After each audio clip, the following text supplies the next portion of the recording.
Assalamualaikum warahmatullahi wabarakatuh.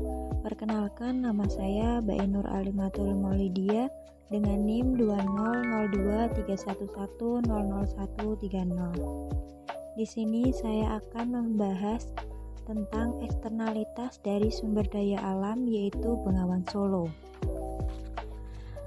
Bengawan Solo merupakan sumber daya alam yang berupa air. Bengawan Solo menurut sifatnya termasuk dalam sumber daya alam yang bersifat kekal, dan menurut jenisnya termasuk sumber daya alam non-hayati atau abiotik.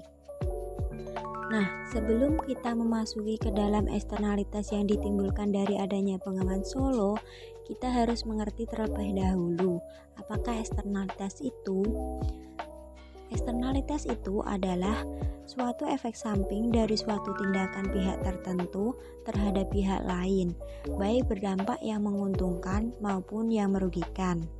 Nah, di sini eksternalitas dibagi menjadi dua, yaitu eksternalitas positif dan eksternalitas negatif. Eksternalitas positif adalah dampak yang menguntungkan dari suatu tindakan yang dilakukan oleh suatu pihak terhadap pihak lain tanpa adanya kompensasi. Sedangkan eksternalitas negatif adalah efek samping yang negatif dari suatu tindakan atau pelaku ekonomi. Jenis-jenis eksternalitas jika ditinjau dari pihak-pihak yang melakukan dan menerima dampaknya ada 4. Yang pertama adalah dampak dari produsen terhadap produsen yang lain. Yang kedua adalah dampak dari produsen terhadap konsumen.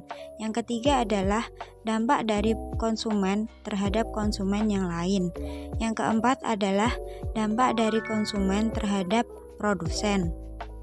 Eksternalitas yang ditimbulkan dari Bengawan Solo adalah dengan adanya Sungai Bengawan Solo, masyarakat dapat menggunakan air dari Bengawan Solo untuk pengairan sawah.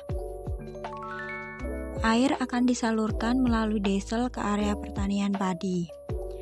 Air Bengawan Solo tersebut dapat menyuburkan tanaman, dan ketika musim kemarau, tanaman tersebut tidak akan mati. Dan petani juga akan mendapatkan hasil panen yang berkualitas baik.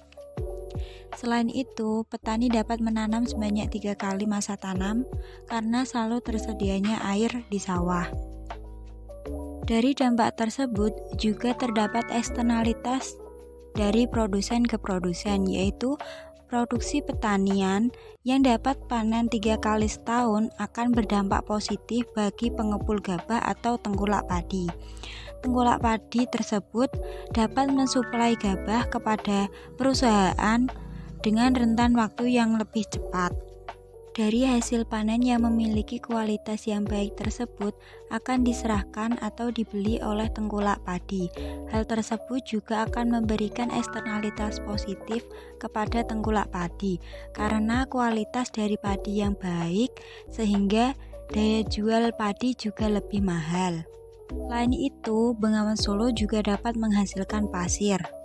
Terdapat beberapa pemilik pertambangan yang memanfaatkan pasir yang ada di sungai untuk dijual. Dari situ, para pemilik pertambangan akan mencari pekerja dari penduduk sekitar.